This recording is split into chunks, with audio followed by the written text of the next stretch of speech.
Hey folks, just a friendly reminder that all shows on the Madness Comic Network are produced by their individual hosts and in no way reflect the opinions of the network as a whole.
Who am I, you ask?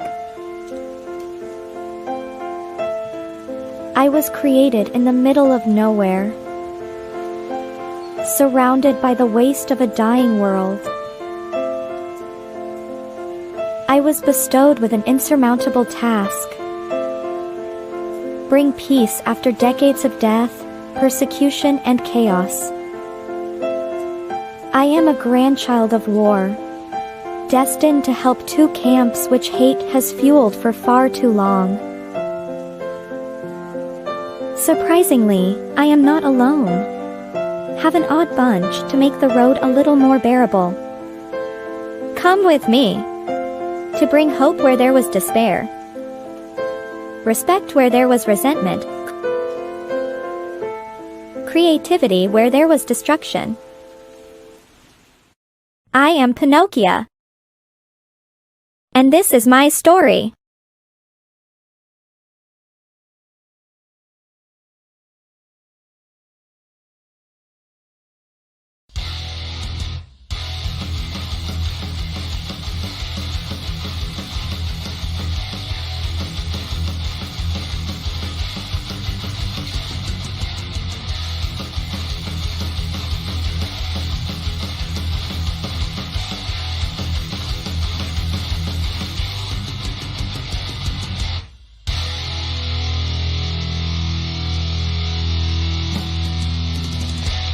Flip City Magazine is just really pulling out all the stops, man. Your guys' production value of this magazine has gone insane. I mean, look at that. I mean, I remember when you guys, it was black and white. Even when it was black and white, I thought your quality was great. But damn, they have just, I mean, they just really stepping it up a notch. Look at this. James Corbett, boys. James Corbett. Genuinely cutting, but also funny, and obviously just chaotic and very fun. I love Flip City. It has brought new types of badassery and integrity to the print medium.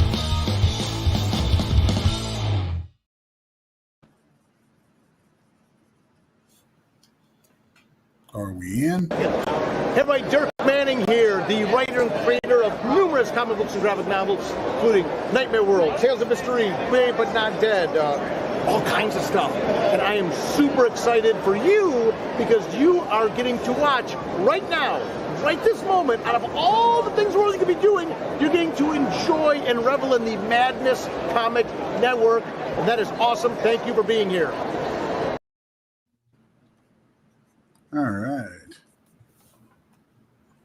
Are we in? Are we in? Is everybody in? I think we might be. All right. Good morning, Pops. Good morning, everybody out there. So I'm spending some time in Clip Studio this morning. I'm actually inking this project traditional, but I pencil digital and then I print out non-photo blue. But I decided because I can screen share it, I'm going to go ahead and do a version of this page that's inked in Clip Studio, because Clip Studio is actually really badass. I just really like having original pages that I can sell. But if I weren't worrying about that, then I probably would not be working on paper at all. So how you doing this morning, Pops? It's all action, brother. It's all action. I do want to say, look, always from at least one original piece from every book you do, even if you're a full-time digital artist, at least one original piece from every book you do, if not just for yourself or your progeny or your number one fan or whatever, you know what I mean? But that one piece of art, dude, I mean, I don't know what pages from Teenage Mutant Ninja Turtles #1 go for nowadays, but I'm sure they're not cheap. No, they are not cheap. You know, no, they are not. I mean, do your splash pages original, something big, and at least one every book, just so that you have that one thing. You never know what's gonna click with people. Well, for me, I've been doing this. I transitioned into doing this fully for a living actually in the past year since I had a stroke, which is kind of bass-ackwards. You'd think, you'd have a stroke, you'd fucking chill, but I was like, screw that. Well, screw that. I'm still here. I'm still viable. I'm gonna work my goddamn ass off. I'm gonna work 12 fucking hours a day every goddamn day since I had a fucking stroke. Fuck you. Fuck the stroke. Fuck the doctors. I'm working my ass off. This is the guy that was telling the nurse to quit moving him around when he got admitted to the hospital because he was working. I had an iPad on my lap and I was working. I looked at it. I was like, "Ma'am, excuse me, could you try and not shake me so much?" And she's like, "Oh, what are you doing?" I was like, "I'm trying to work here because somebody's got to pay for this shit." Oh, yeah. And that is one of the most dedicated stories I've ever heard in comics. Dude is at the hospital, just had a stroke, sitting there trying to get his work done. Pounded on it, man. The whole time I was in for 6 weeks in the damn hospital. And the whole time I was there, I was working from my iPad doing the page layouts for Homestead, which I think I've got. Oh, yeah, I don't think this piece has been seen anywhere, so this will be a Madness Network first. Of course, y'all just saw Dirk in the run-up there, but Hold up.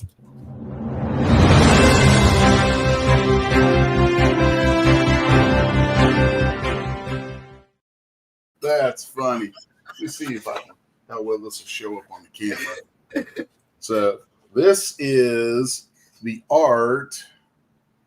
Come on, camera, find it. Yeah, it will. It's looking at your head right now. You got to get it in front of your head so it'll focus on the paper. I keep this stupid blur thing turned on because it's so damn messy in here, but I'll turn it off. Oh, So, yeah, the green screen. I hate it's messy as hell behind me with all the looks like music. your work, bro. That's all. It looks like your work.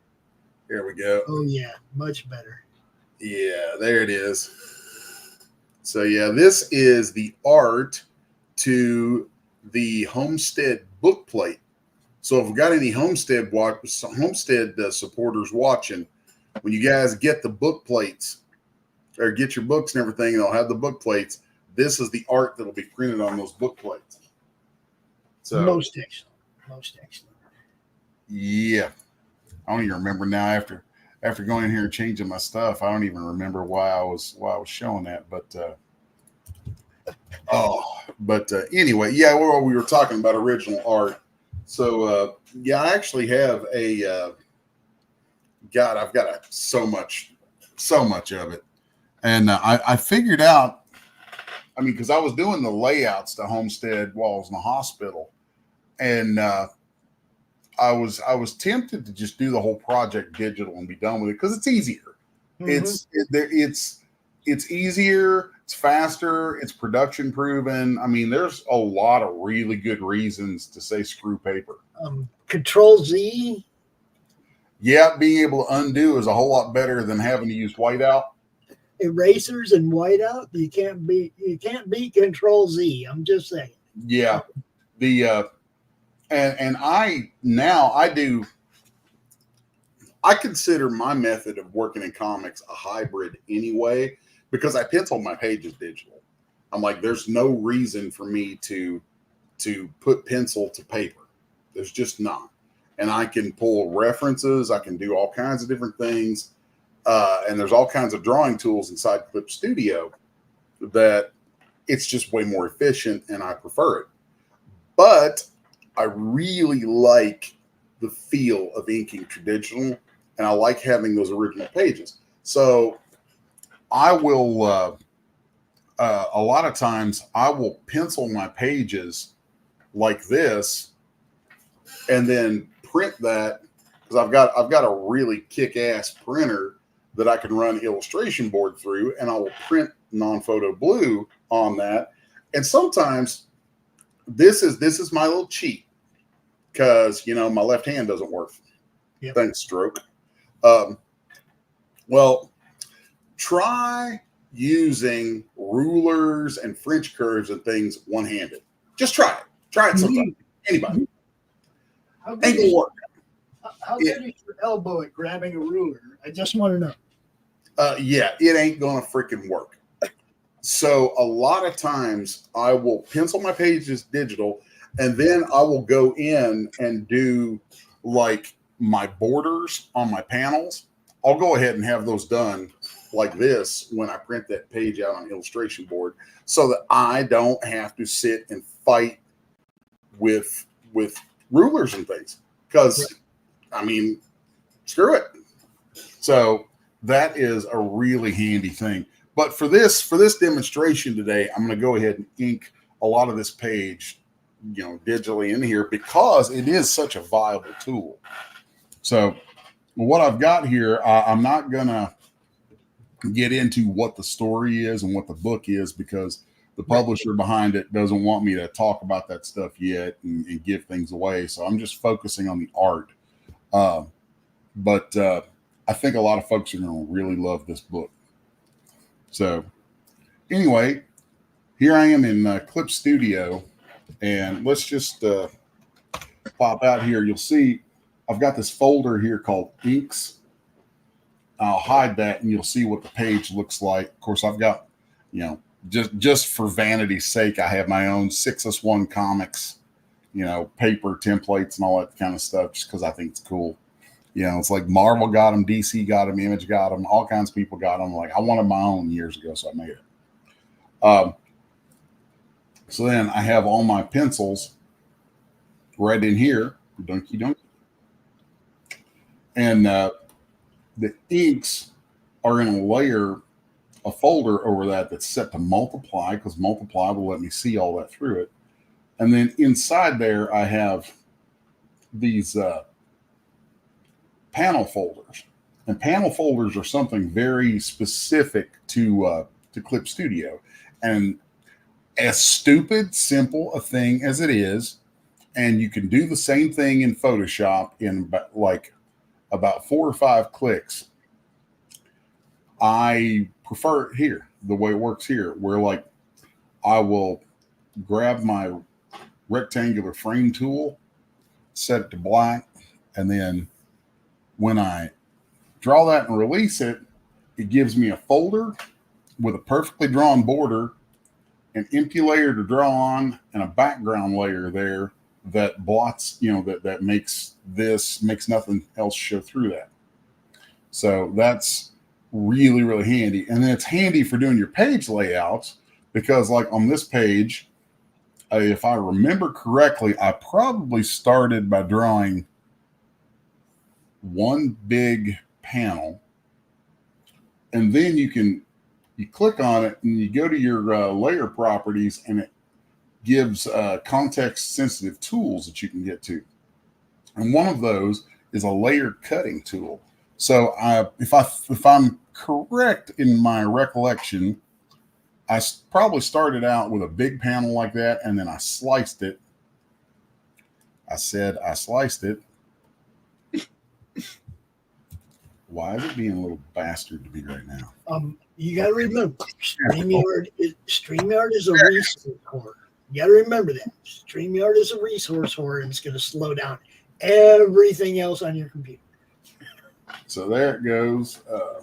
It's got me set to this polyline thing, which is kind of cool. So if I'm just doing straight lines, which I usually am just doing with these, so I know this is a 5-panel page. 1, 2, 3, 4, and 5. Okay, so there. I mean, that's a nice little quick page layout. And then I like my page layouts to be a little more dynamic. So then once I have it chopped apart into a bunch of different panels, like however many panels I need, then I will, let's do that one more time.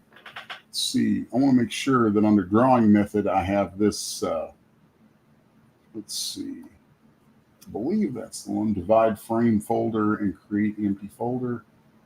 Yeah, the other one creates them all together as one thing, which has its uses, but right here is where I'm normally going to be. So then there's a frame folder.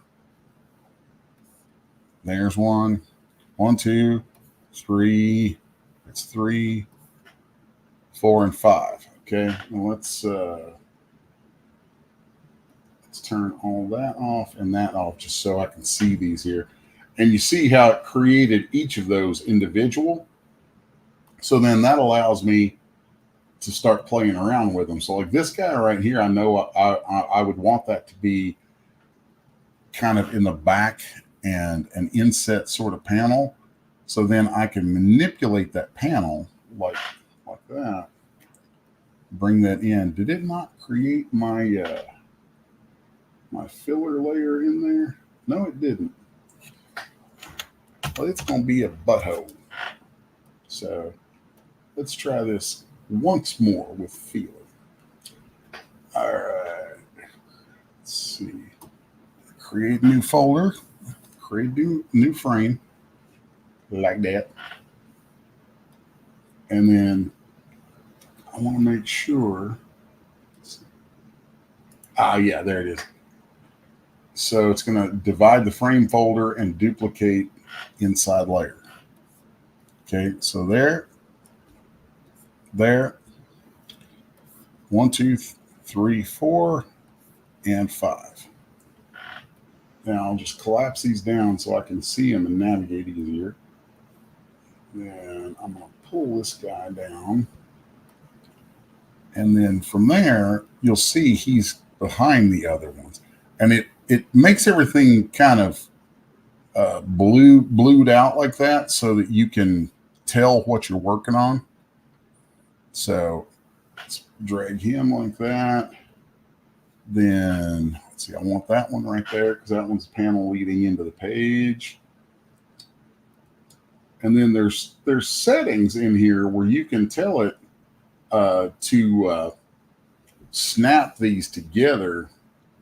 So like right now, if I say keep gutters aligned, horizontal and adjacent, then when I move that one, it's going to move that other panel with it. That's pretty damn handy. And the object tool right here, I can just click on any of these panels and it just will select them. So there you can see it's moving that big one with it. And then now I'm going to turn that back off because it's moving this panel in the background and I don't want that one to move. So there's that. Then I may come in and do little slight changes to my layout. Just, it's a tiny thing. And I know I give up little fractional bits of screen real or page real estate to it, but I really like having my panels not having so much of a uniform size to them because I think it helps lead your eye through the page. So that's like a quick little overview, quick little run through into how I use the rectangle frame tool in Clip Studio. So we'll turn everything back on here, and here you can see, you know, what I ended up doing with my frames. 1, 2, 3, 4. Oh, I guess it is a 4-panel page. You pop over and look. The script on this book is written in a really oddball sort of way that at first I was unsure if I wanted to deal with it, but I really am digging it. It's not often that I get a writer. Writers are a fastidious and weird lot of people, and writers, I love you, but y'all give me headaches. Chris, Doc, Laurie, y'all listening? all you writers out there, y'all literally give me headaches. So, like this one on this book, there's like some basic preliminary designs for a lot of things. And then the writer is, the way that they're writing is they're saying like, here's the page. And then they're just giving me dialogue. Like, this is everything that's said on the page. And no description of visuals at all, unless it's absolutely needed to know what's going on.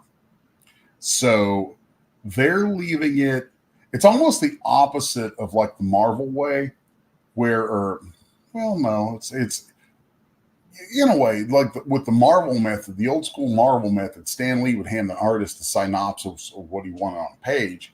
The artist would figure out how to break it up and set up panels and get it all visual. And then Stan would come back through and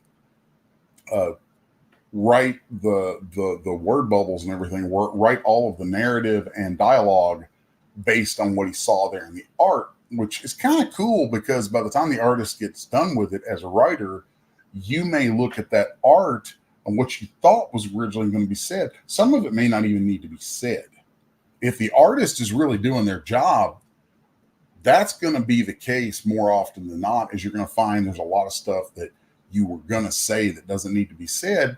And then as the writer, you become freed up to use that textual space for putting in other things, and you can add more to it. With this book that I'm working on, it's kind of the exact opposite of that, where this writer knows exactly what they want everyone to say and is really open to the artist, aka me, coming in and just crafting the images and storytelling of that as I see fit. And it was really odd at first, but then once I got into the story, I'm 21 pages in right now. And once I got into the story and figuring out, what their headspace was and where this was all at, then it started to click together in a way that I think is making a really good book. And it allows me to act a lot more like a writer, or like, I think of it like being a film director. and I have a lot more creative input in this book than I normally do in books, just because of how the writing's been done. So it's actually pretty damn cool. So I'm trying to decide if I want to use a perspective ruler on this, or if I just want to wing it. I think I'm going to wing it. So, because this is just kind of background housing stuff here that's, and I really do like having very fully realized backgrounds in my books. So, and I know this is all like really tiny on here, which actually makes me think of another component of doing this digital that I was going to talk about that I can't believe nobody talks about when they're doing like tutorials and whatever. But something that, and I almost broke my own rule right there. So something that I think is wildly important and an easy mistake that people make when they're working digitally, especially with inks. When you're digital, you can get in here and, you're not limited by how close you can work. So like I could take this tiny panel and I could blow this thing up and work at a massive size on the screen. Do not do that. That is going to screw up your artwork every time. If you do that, you're going to end up, first off, you're going to end up taking way more time than you should, because you're going to end up putting in details that are going to be completely lost. Second, those details, once you put those in at that level and then you zoom out, you're going to see that it's muddy as hell. You're going to have no clarity on what's going on that image. So it's going to end up an ink blot. And you just want to avoid that at all costs. I mean, it's easy enough to end up doing that traditional if you're getting down there right on the paper, which I got a bad habit of doing, but I try not to, because you have to think about reduction and how the stuff's going to get reduced down to print size. So anyway, where I was going with that, I think I accidentally made my brush too big. So where I was going with that is like, so if you're going to fight that urge, how do you do that? How do you deal with, how do you discipline yourself not to zoom in and blow out your details? Well, it's funny, like Photoshop has a navigator thing in it that I never use, and I really don't like using the navigator much, except for this.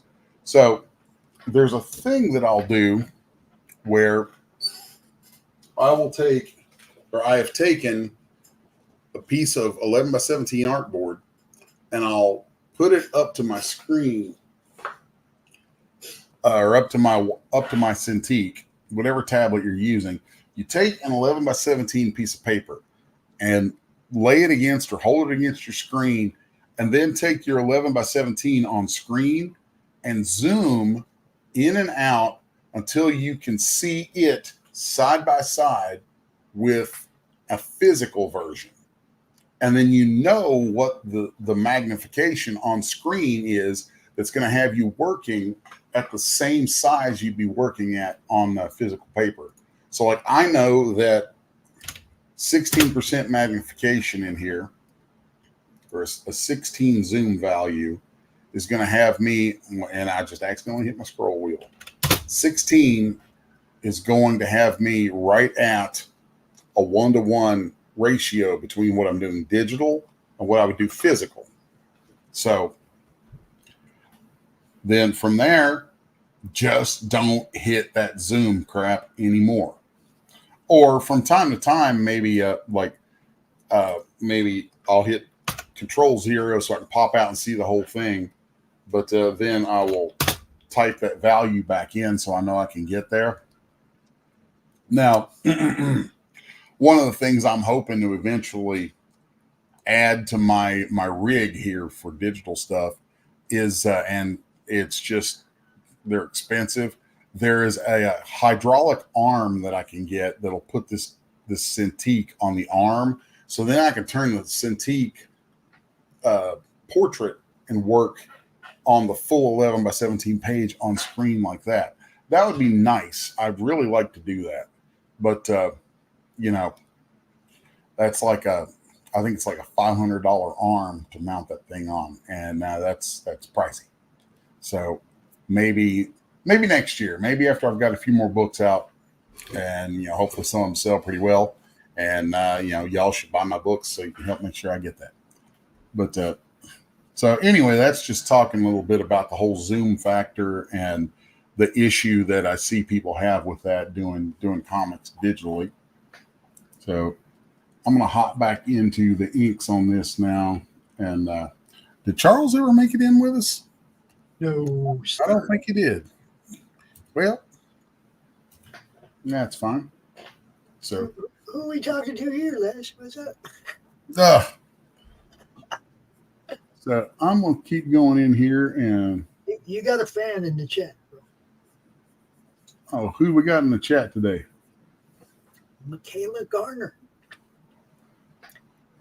Is that Mahala? Yeah. Ah! He said, hello.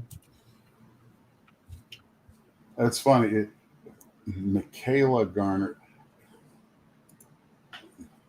Michaela Garner. Wait a second. No, that's not Mahala. Well, I'm going to say howdy. She said, how did you know I was on table? On table. I don't even know what that means. Not either. Michaela Garner. I don't know a Michaela Garner. I have a niece named Mahala, but her last name's not Garner.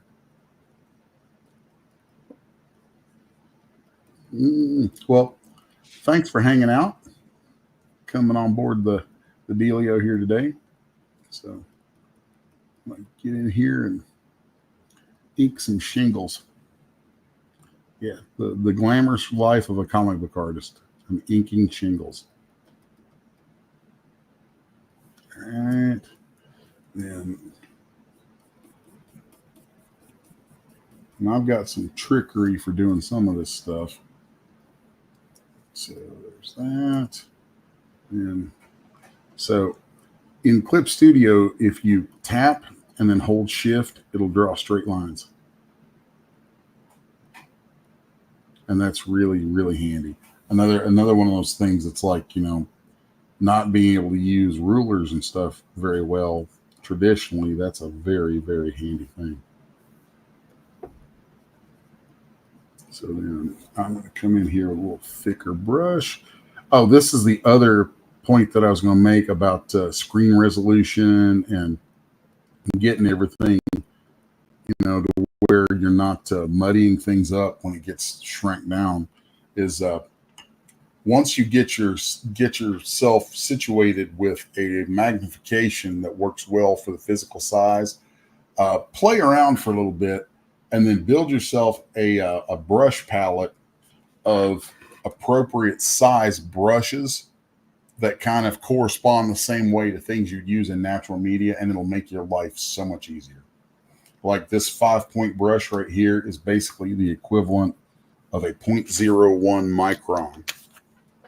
And then each of these other ones, and especially if I'm using, right now I'm using I've got a setting for pens called micron. And so if I'm using that in a point in the 5-point brush, then I know that I'm getting the equivalent of a 0.01 micron. And I rarely on physical media will use a pen that small. It ends up doing weird things. I just don't like the way it ends up looking. And a thicker pen, and more often than not, brush pens I have a lot more control with them. There's a lag they have that's actually good because I can see the ink as it pulls behind, and that's something that the tools in here emulate. The Clip Studio folks call it their ink engine. It's really cool. So yeah, there's a whole world of things I can get into with that kind of stuff. So right now I'm going to take my 15-point brush, and I'm going to come in here and ink these trees. And with these trees, it's funny. I have like kind of a library of techniques in my head that oftentimes I will refer to by the name of the artist that inspired them. So like what I'm doing right here are what I call Adams trees after Arthur Adams. You know, it's this neat little way that he developed these strokes that really, as you're doing it, they will. You practice these strokes and these little sort of bumpy lines, and you find out where they can work for you at. So.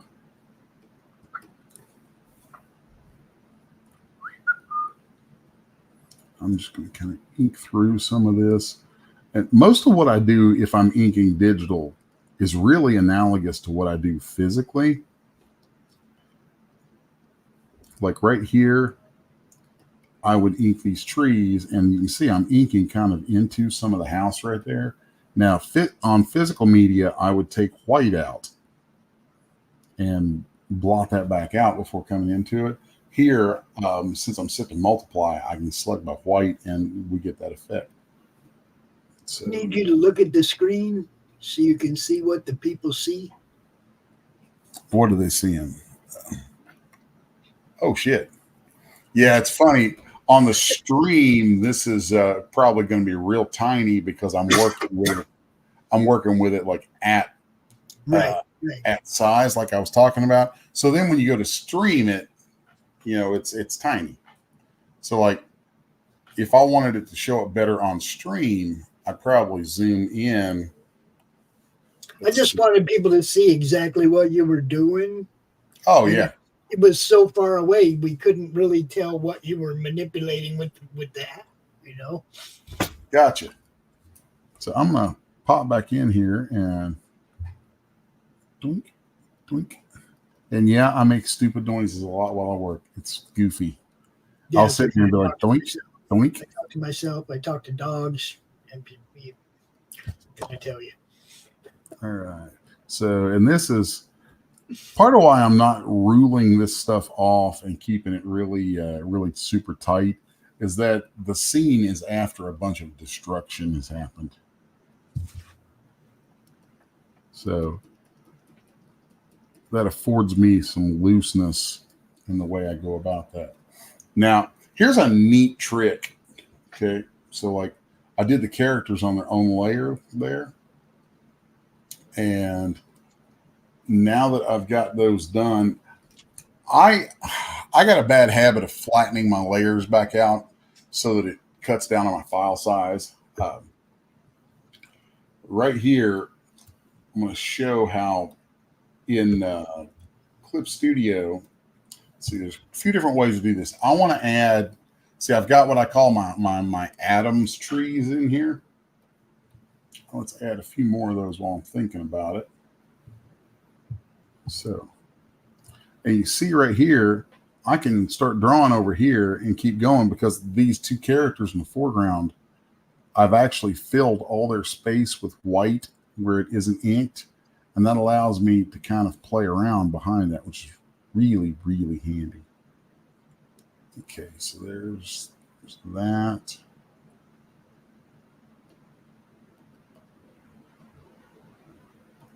Okay, then where I want to go from here, I need to add some branches and things into these trees first. Okay, so here we go. Boom, boom, boom, boom, boom, boom. All right, that's much better, much better. Okay, now I'm going to Do I want to do it on a different layer or not? It doesn't matter right now. I'll just do it right here. Yeah, let's do another layer. I'm going to set it to make a new layer, set it to monochrome. Now, this is one of the big benefits of working in here. So I've got the magic wand. Anybody's played with Photoshop knows magic wand, it selects based on a range of color. I keep my tolerance set real low in here. And in Clip Studio, the magic wand will reach out and make a selection, but then it will notice gaps. So like if I turn off close gap right here and I come down right here and hit select, I don't know how well the marching ants show up, but they're going to be, let's go to this one. So there you probably can see what's on screen now. It's selected all that open space, and that's not what I want. So if I turn on close gap and I crank that all the way up and I click in the same area, it may still grab a bunch of it because that's on its own layer. So let's turn on close gaps, and then we're going to have it refer to multiple layers. And what that's going to do is it's going to do just what it says. It's going to take all those layers into account. So now if I want to select just that part of that rock, it's going to do that. And what I'm wanting to do on this layer is select my sky, which right now it's taking into account my page template. So there, we'll put that in there. So now it's selected all of that sky area. I'm going to make sure that I add to my selection in those other little areas that were blocked off. And I could go ahead and start drawing in that, but the marching ants being turned on of the selection drives my eyeballs crazy. So what I'll do is over here in that layer, after I've got my selection made that I want to draw in, I'll add a layer mask to it. And that's going to mask off everything except what was in the selection area. Then once I have that, then I will swing this around. Now I'm going to do what I call some Bernie clouds, because I'm like a massive Bernie Wrightson fan. Bernie clouds. Bernie clouds. And Dillard, if you're watching, that's your fog. Bernie clouds. And so there's a way that I will do these. And see here, I can do this because there's masking. I can do this right through the characters. I'm just bringing my strokes all the way through there. And what's funny is in traditional media, I will do the exact same thing. I may not draw these kind of lines in. I may wait until the end, just like I did with this here. And it's like, well, how do you keep from those lines going through the characters? I use Frisket. There's a masking fluid that's commonly used by airbrush guys, and I've adapted that that technique for inking. So I may ink a bunch of this stuff and look at it and decide, man, I really want some nice texture in the background. So I'll take masking fluid, frisk it, and mask off a bunch of it. And then I could come in with spatters and scrubs and all kinds of goofy shit.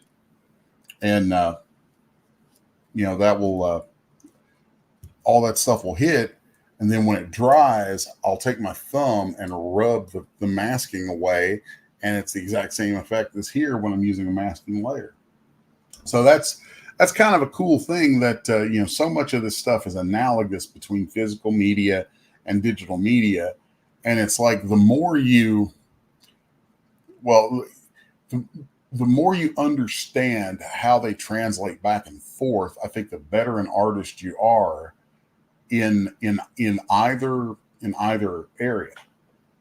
So now the next thing I would do for what I call my Bernie clouds is I will come in here with pen, and I'm going to set it to white, and I'm going to make the brush on this pen really large.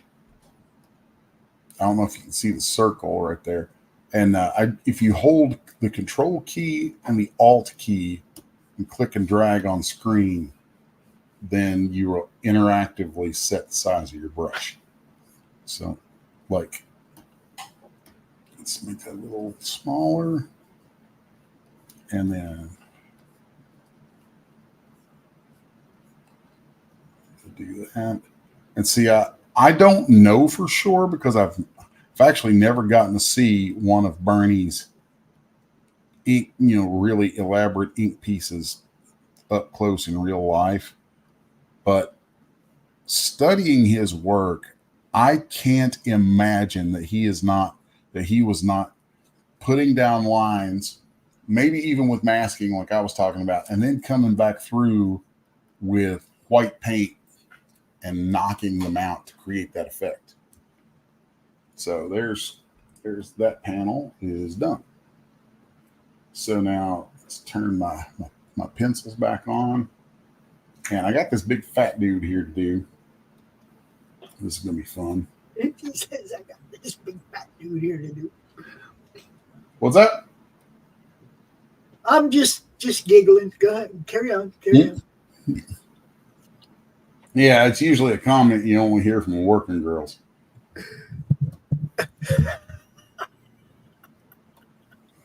All right. I think I want to go ahead and start by working out some things about this this big feast table. I'm going to go to a slightly larger brush, and I forgot to draw in the end of the leg on this this big turkey here. So we're just going to drop that in.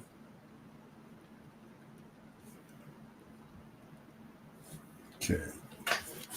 I'm going to try to situate myself here a little better so I can get into this. And I will tend to ink like starting out with like some hold lines. I may throw some little bits and bobs in there along the way, but I'll focus mostly on developing the shape. And I think I want an even bigger brush so that it's really much more interactive with my hand. And to get all that line variation, I'm really varying the weight that I put on this brush quite a bit. So I'm just really pushing, harder or lighter on my pen to create that line variation. And that's one of the things that I think has been sorely, sorely hurt by digital art is that folks, a lot of young digital artists do not seem to grasp the importance of line weight, which I think is absolutely crucial to getting good looking pages. So, boom, boom, boom, boom. There's that. So here again, I'm keeping this very much at what I know my physical size would be. And working my way around here, really treating it as close to the physical media as I can. Okay.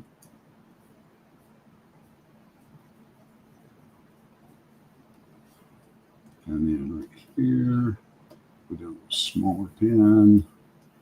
And I like using kind of a lot of random strokes and things. I love these little bits here where you end up with panels that are inset and you have these lines that keep going. Even if those lines don't seem like they mean anything, they still help build the depth in the page with the panels floating over each other.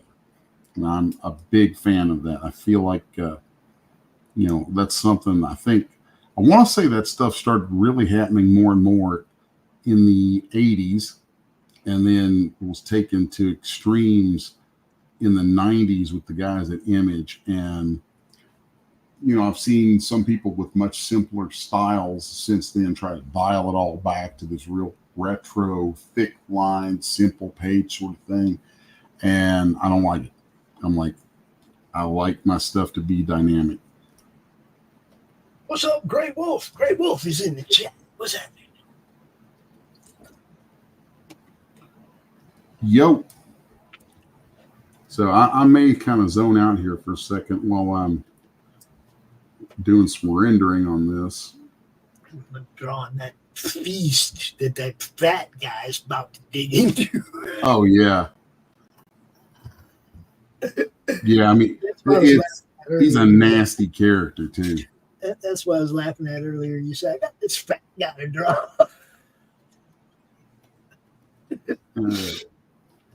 Those buttons are straining. Oh, yeah. God, those buttons are doing almost as much work as I do on a book. Struggle is real, people. Uh-huh. How to keep your pants up in the modern era. How many steps has this guy walked today? That's an easy answer. 0.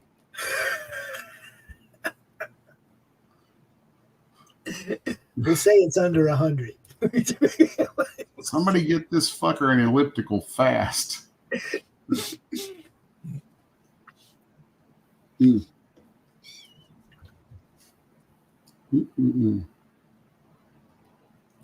Yeah, this is when things, even though it's just drawing in a damn turkey, this is the part of things that I really enjoy the most, is when I'm able to just get in here and start layering in lines, building the shapes and topography of things.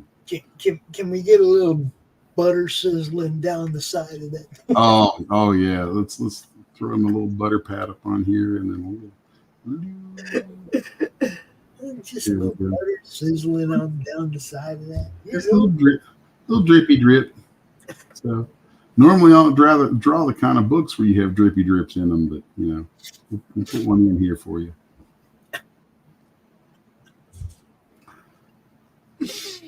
All right. Here we go. This damn thing's making me hungry.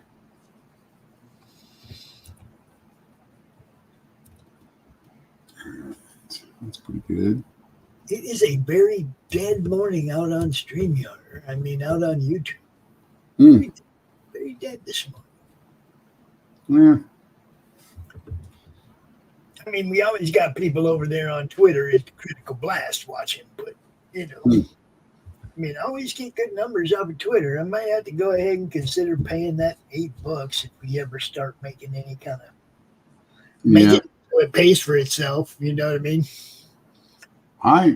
I'm terrible pretty much on all social media, but I do prefer Twitter, like just to go poke around. I feel like Twitter is a lot better now definitely better than it used to be. Well, I mean, thanks, Elon. I mean, it's still a cesspool, but yeah. Oh yeah. The only thing Twitter is missing is groups like they have on Facebook, right? Yeah. I actually don't really care for the groups. I feel like the groups turned Facebook into a place where it was like, oh, I think I just screwed up. Yep, let's undo that. It made it so that, like, it seems to me like Facebook is pretty much only useful if you're using groups. Yeah. And I'm like, dude, how many freaking groups do I have to follow? And it's like, it fractionates my attention. Well, see, here's my thing. I don't go to my Facebook feed and do much of anything. I go to Facebook, I go in my group. I check and see who's dropping links. I share them out. I get over on Twitter. I'm like, yo, check this out, because I found it in my group, because my group is for that. It's for people to come and drop their links and to network with each other. And that's what makes it different from a lot of them groups who won't even allow you to self-promote. Okay? I've had people tell me, hey, man, you can't self-promote in my group. I'm not self-promoting. I'm promoting everybody else. If you looked at what I posted, you'd understand that. It ain't about me, Oh, yeah. But, if they're like that to me, you know they're going to be like that to you, too. And oh, yeah. That was one of the reasons my group came into being, was because there were so many people going, oh, you can't do that in this group, because I'd promote people. I'd go in a group and I'd drop somebody's link and they'd be like, you can't do that. What do you mean I can't do that? Is this comic group? You fuckers? You know? It's like- so I made my own group, and you are allowed to come and drop your links. You see what I'm saying? It's like, Oh yeah. and then I noticed that there was a lot of people on Twitter that are not on Facebook, and a lot of people on Facebook that are not on Twitter. So I do a lot of cross breeding, more or less. I'll take something from Kickstarter and I'll drop it over there on Twitter because I know they're only promoting on Facebook. They're not over here. Oh You know yeah. what I mean? So I go drop their stuff over there too, and vice versa. I see something on Twitter that I haven't seen in my group. Bring it back down here and y'all check this out. You know what I mean? I'm trying to bridge that gap between the two that has always existed, but it shouldn't exist for comic people. You guys are comic people. It shouldn't matter. Yeah. I mean, you promote wherever you can. You would think that, but I mean, for me, going back to the 90s when I first got into comics, it was like that then, pre-social media. It was, cliquish. It's always been one of my least favorite things about the whole comic book community is and how. It really shouldn't be. Poke Chonker wants to know what program you're using. I am using Clip Studio Paint. Yeah. Clip Studio. This is, as far as I'm concerned, the gold standard in working digital in comics. And as you can see, he definitely knows how to do it. Yeah, I've Clip Studio is a big part of what's allowed me to work at post stroke.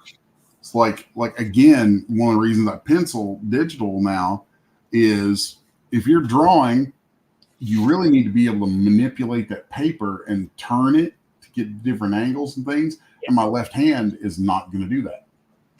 So in here, I have my pen, the pen from my Cintiq set up so that when I click backwards on this rocker, when you see that page turn, that is the back button on my pen doing that. Nice. Like I can click on that and then move my hand and you can manipulate it just like you're drawing, and you have a other hand to move the paper around. Yeah. So that's, there's that, and then you can't see them, but down below the desk I have a pedal board built that I got the idea because before the stroke I was a guitar player. Musician, yes. Pedal boards are important. Yes. Yeah, and I was like, huh. And the idea hit me in the hospital. I was like, I wonder if there's something out there like pedals that I could use or that I could hook to the computer. And I got to poking around, and I found a source. Inventors use this kind of stuff all the time. The source for these pedals, they're just switches that hook up to your computer and don't have any coding to them. So then you can code them to do what you need. And so I built a pedal board that I coded to do different key commands and different programs when I'm in them. So like when I'm telling you guys key commands like Control, Alt, Shift, Spacebar, things like that, it's actually my feet doing those. Nice. So that's been kind of a wonky, weird thing. Pope says, what's the difference between that, Krita, Procreate, Sketchable, etc.?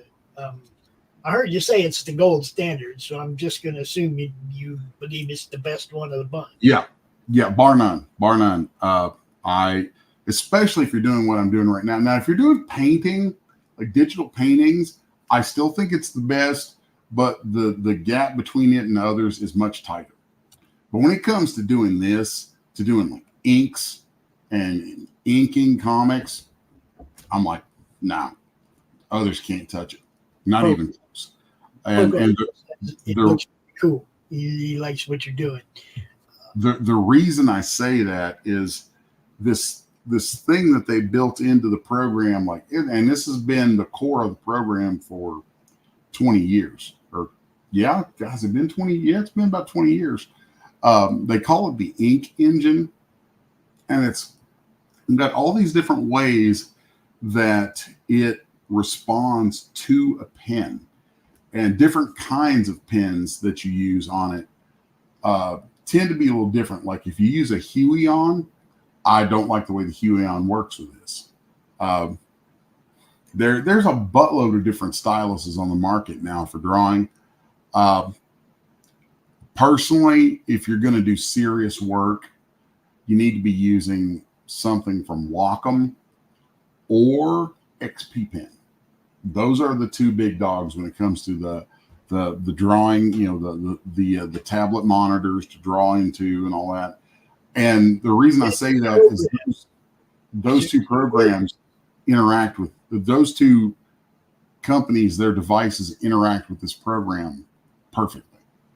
So the thing that the button on your stylus that you turn with, you programmed that to do that, right? It didn't just see Grey Wolf. You got to program those buttons to do what you want them to do. That's why they don't do anything, because they're not programmed yet to do it. So like what I have the buttons programmed to, like I have this, if you have a Cintiq or a Wacom, all of the, like when you push down, that's a click.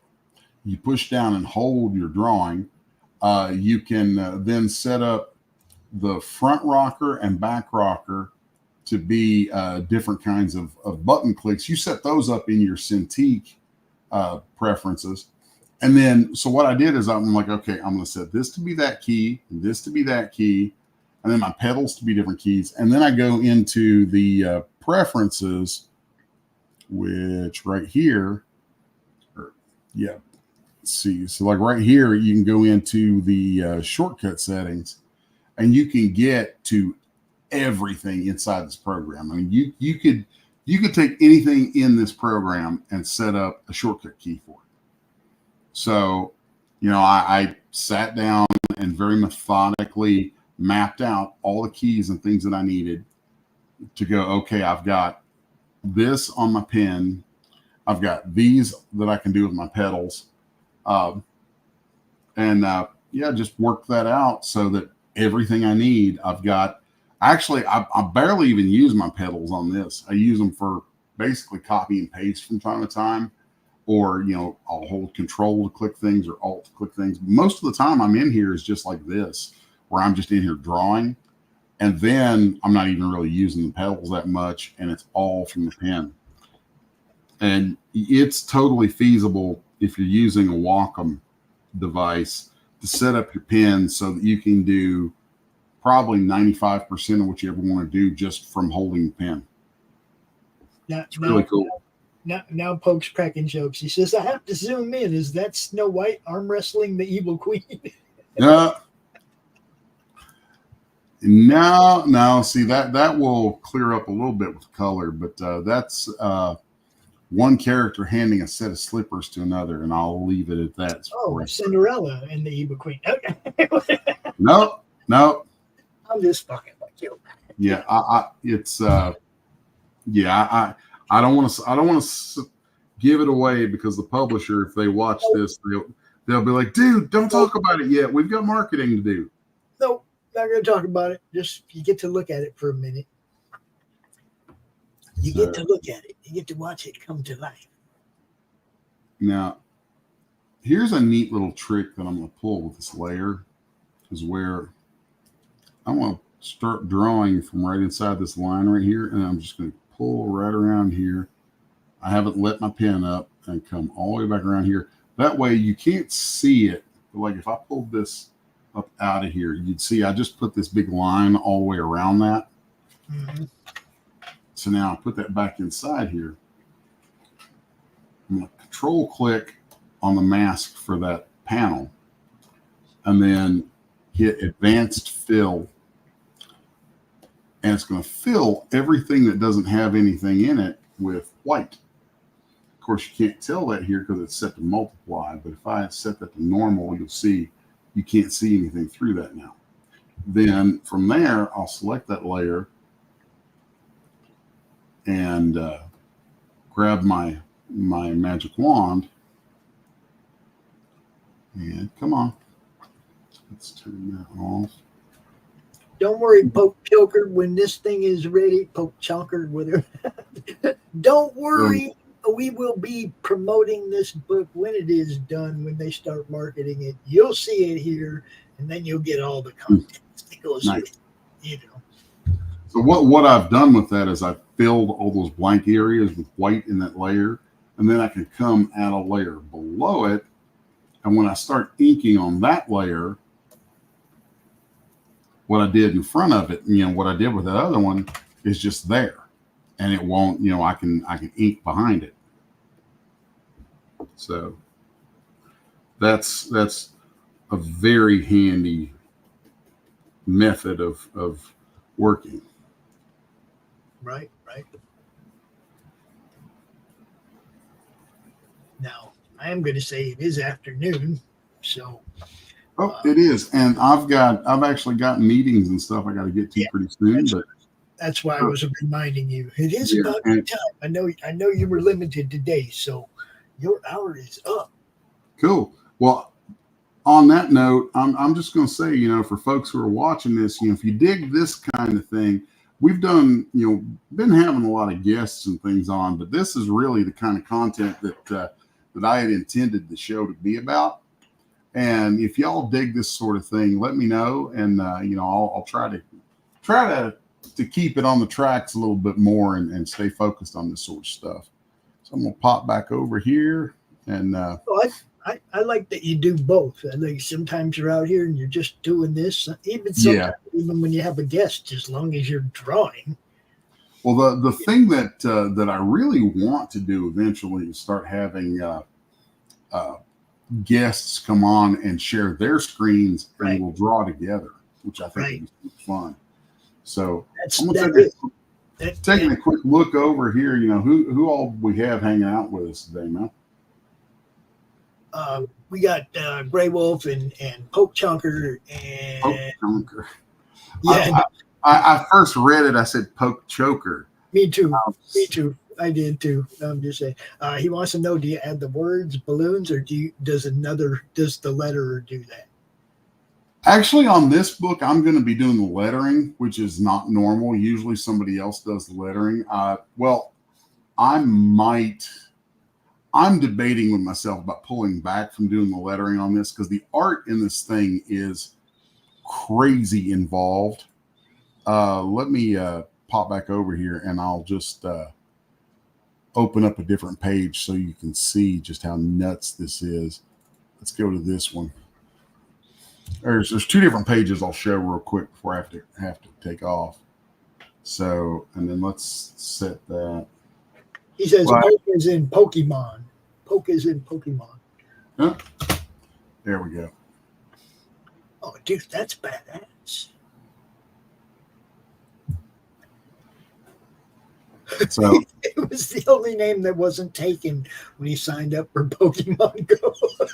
And I'm going to say something. Hopefully the publisher won't kill me for saying this, but this will tell you kind of what you're looking at a little bit. That big guy with the sword, that's a munchkin. And then let's go in over. Yeah, this is a good page to take a look at. Yeah, well, I mean, handing over the slippers was kind of. Yeah. Yeah. Oh no, you said what was it, Sleeping Beauty or no, Cinderella? Yeah, but I knew. See, I was trying to go the other way. I also said the witch. Oh yeah. So yeah, who else are you gonna give them ruby reds to? You know what I'm saying? They're not red in this one. They're in L. Frank Baum's books. They were silver. They made them red for the movie so they show up better on screen. So yeah, that's a quick look at some of this. And there is, you know, like I said, I'm 21 pages in so far, and I'll give you a quick little glimpse. I can zoom in over here and you can see some stuff. Just kind of zooming back through some of these things. It's a big 2-page spread right there that I love. track dirt onto my yellow brick road, will you, you hay-tooth Kansas? Shit. Oh. But yeah, there's and then that's one of the don't show that. It's a giveaway. Oh, sorry. Oop. Well, there's that. So and the covers to this are wild because they're digital paintings, and it's a 6-issue series, and the covers all connect so that they go over 3 and then the bottom 3, and they all make one giant poster size image. So I'm a nut for doing those goofy connecting covers, and I got to thinking about it. I was like, what if we connected them in a square? So that's kind of a fun thing that hopefully folks will dig it. Is there an estimated launch date for this campaign, or? I'm thinking. Let's see. God, we're in. What fucking month is this? Oh, we're starting August tomorrow, bro. Okay. So July, August, September, October. I don't know. I don't even know if the publisher's going to do a Kickstarter for this. I imagine they will do something like that. And I'm really thinking that this will probably get launched toward the end of the year sometime. I have no idea. I know that I work pretty quick, and they're kind of blown away with that. And he might be ahead of them. That's what he's saying. I think that I'm ahead of their plans by quite a bit. So, okay. Which is how I like to keep it. Yeah. I don't like to be behind. But anyway, so that's a quick little look. And I don't think I gave enough away that I'd get in trouble with anybody. If I do, I'll ask forgiveness later. So, but yeah, I think this is going to be. Right now, this book is. I'm every bit as excited and proud of this book as I was with Homestead, and I think in some ways this is as important a book to me as Apocalypse Girl was. So this is a big deal book for me because the source material behind this book is something I really love. Right. So on that note, y'all, I'm gonna call it a day, so I can head off to my meetings and hopefully go try and further my career. Something like that, huh? Pretty much, it's like, what are we gonna do today, brain? The same thing we do every day, Pinky. Try to take over the world. You know it. All right, people, I'm going to first I'm gonna give you some programming updates, and then I'm gonna play some more ads like I always do. Go. All right, folks. We'll see you back here Wednesday. So today, still more. Today we have Doc's Coffee Shop at 1:00. You don't want to miss that because Fanta's gonna be there. Phantasmagorical. It's gonna be a blast. Gonna have some fun. And we got a unboxing at 5:30 with Jesse Sosa.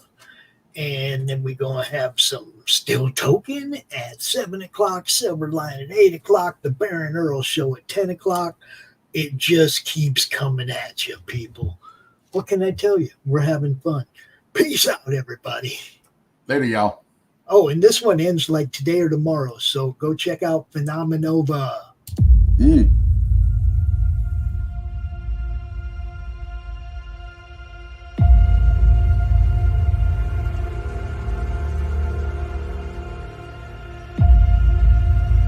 When the whole world was dragged into World War III, brave men like my father fought on the front lines. And they weren't alone. That was 20 years ago. Now it's up to us to carry on their legacy.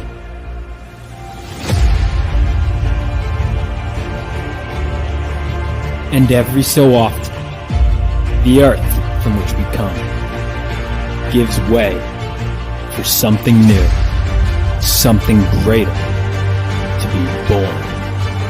And with them, even greater threats to face.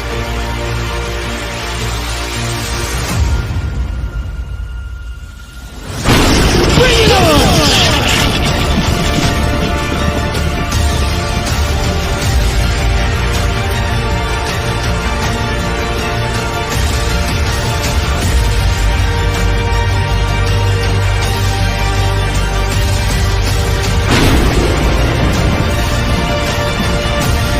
Phenomenova.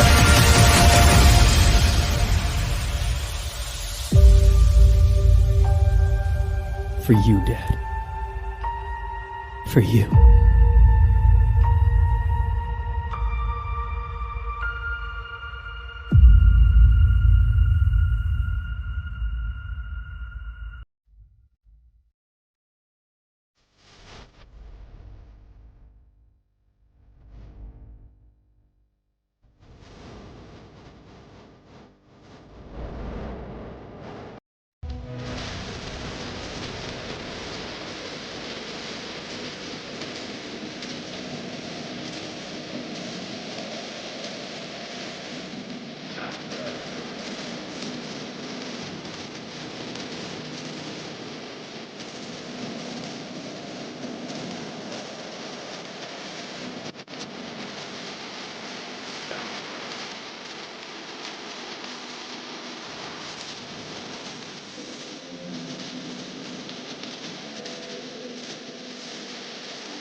How do you end this thing? How do you put the where's the brakes on this bus? I forgot. Jazz how to drive. hands. Jazz hands.